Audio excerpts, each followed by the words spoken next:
Hello everyone, my name is Zayan. I am a self-taught sewist, and I'm going to show you the types of seams and terminations for seams so that they look a little bit more professional and you can use them in your next project. So let's get started. Let's cut out a piece of this red fabric and this white fabric so that we can see easily the difference between our two fabrics. Hopefully you won't get confused on whether we're talking about right sides together or wrong sides together. Begin with sewing a simple seam. So we're going to put the fabric right sides together and pin. And so I'm going to leave a ½ inch of seam allowance, so it's going to be to this line right there. And a back stitch to finish. One of our ways to finish our raw edge that we have here is with something I don't have, which are pinking shears. So they're kind of like your scissors, but they've got like teeth that go up in a zigzag position, and that would just go along here cutting. Another way would be to zigzag the seams close to the edge, and you can either do that with just one edge or the two edges together. To a zigzag, I'm going to do a small one. I'm going to go as close to my edge as I can. You also want to back stitch on this as well.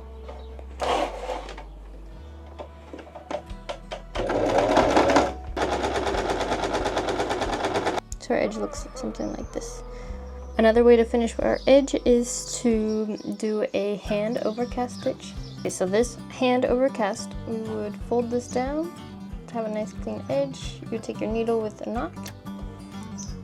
You want to start from this side, and we'll just go ahead and do a hand overcast stitch. So we just end up looking something like this, always coming back to the back, making sure to get both of the edges of the fabric, and you end up with like a nice casted stitch like that. And you would just continue like that on the entire garment, which is a very nice way to finish an edge, but for something that's got a lot of edges, probably very time consuming and not very practical. Looks like this on one side, and on the other side you have that raw edge. If you left more seam allowance, you could fold it over twice,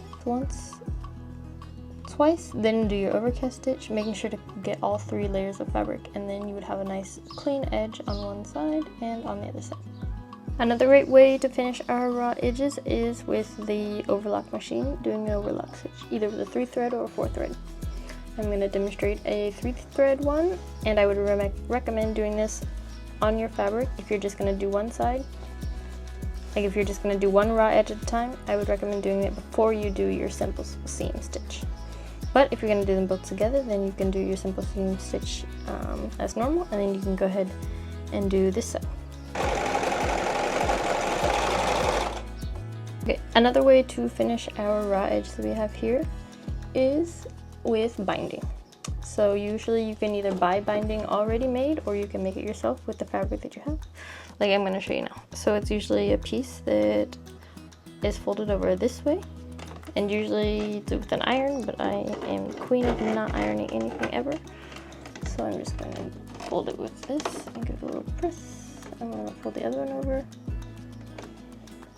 Usually when you buy binding, it's nice and even, so then you'll have a piece that looks nice on each end. And then our binding would go on one side, and then it's going to get folded over onto the other side and sewn down. And it can be thicker, usually it's a little bit thicker, and you'll just have a nice finished edge. Got my creases made, and I'm just going to sew this edge of the binding first. And then I have my crease, and that's where I sewed. And then I will just go onto the other side.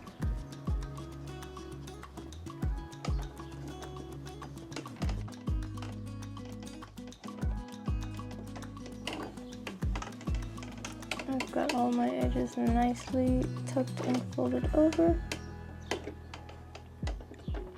And I'm going to do the top stitch on the binding.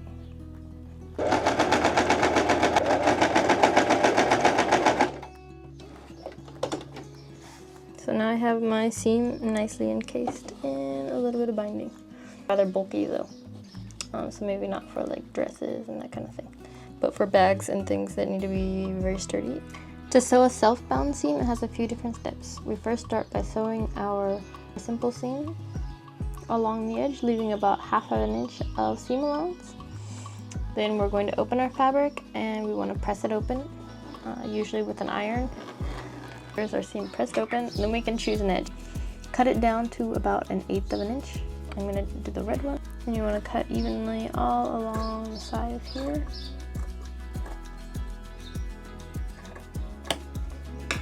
Okay, so now we have our 2 seam allowance. We're going to fold the larger seam over 1/8 inch onto itself. Now that we've put our fabric right sides together, we have just our seam allowance here sticking out. We're going to go ahead and fold that white seam over onto the red one, and we're going to go ahead and pin it to make it easier when we're going to go and sew.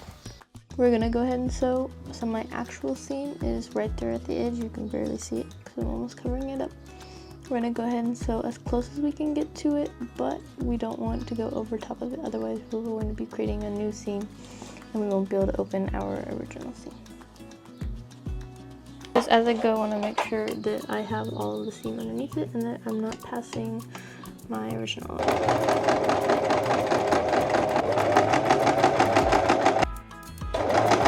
So that is our self-bound seam. This is that second seam, it never crosses. Here it gets really close, but it doesn't cross it, so we're good. So now when I open my seam, I still have my original seam open. Could be a little bit straighter, but it does the job. The next seam that I'm going to show you is a French seam, which is a seam that I learned not so long ago and I've ended up really liking it. A regular seam usually goes with the right side of the fabrics together and sewn here. But the French seam begins a little bit differently. We'll begin with our fabrics the wrong sides together, which seems counterintuitive.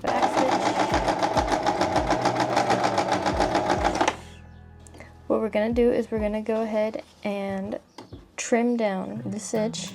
What we're going to do is open it eventually. You'll probably want to press down the seam. And then we're going to sew again on this white fabric. You can kind of see along the edge of our seam allowance. That way when we open it, we won't see any frayed edges. So you have to be careful with this one, because if you sew on top of it, then you'll have little bits of fabric sticking out, or you have frayed edges sticking out of the seam on the right side. So this seam is really nice to use, but it can also be a pain in the butt.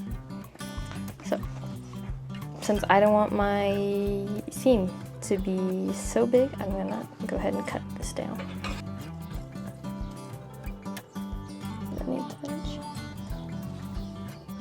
We're gonna open it up. We're gonna fold the 2 pieces together,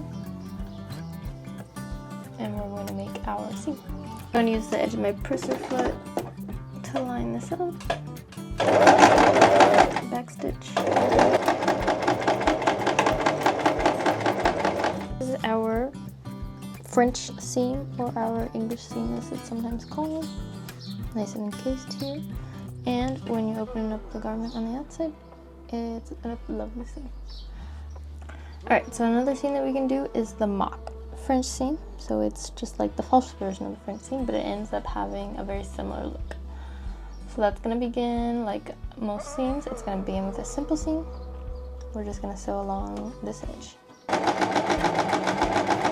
Now, how do we make it look like a French seam? Well, you would want to open it up and you would want to flatten out this with an iron, preferably. We fold this one into the center, all along, and we would press it with it. Okay, so we have that one folded in, and then we would go ahead and take the red one and we would also fold it to the center and press with iron.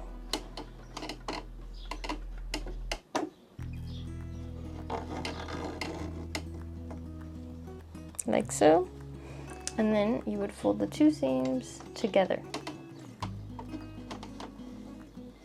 like so, And that would be like your French seam, and we will just sew along this line.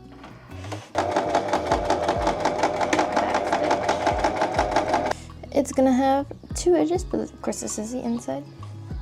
And it's gonna be like a nice little encasing there, just like we had on the French seam, except it's got an extra line of stitching there that we can see on the inside. We have our nice seam on the inside. Flat fill seam, which is like what they use on denim in the back of jeans that have like the 2 lines of sewing down on them. And that begins with our fabric right sides together, and we're gonna go ahead and sew like a basic straight stitch seam. Once we have that, what we're going to do is choose one of our sides, okay, and we're going to trim one of them down. Okay, so in this case I'm going to do this white seam. I'm going to trim it down to about 1/8 of an inch.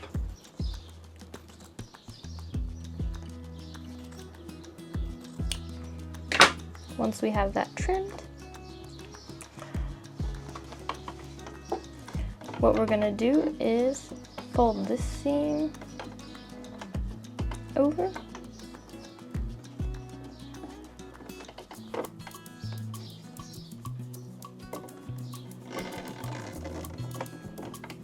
Okay, and then this one just gets folded over just like that.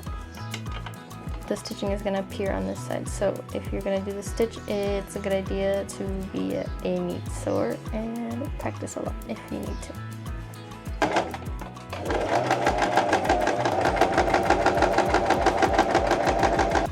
So we have our seam on the outside. It's our seam here, and this is what we did on the inside. It just kind of looks like this, kind of like those jeans that you might see. I recommend pressing this one with an iron because I did pull my fabric pretty tight, so there's not a lot of bubble, but there is a little bit of a lip there. If I had pressed it open, it would look a lot nicer. So now we have 8 different ways to finish the raw edges of our seams. Let me know if you know any more in the comments.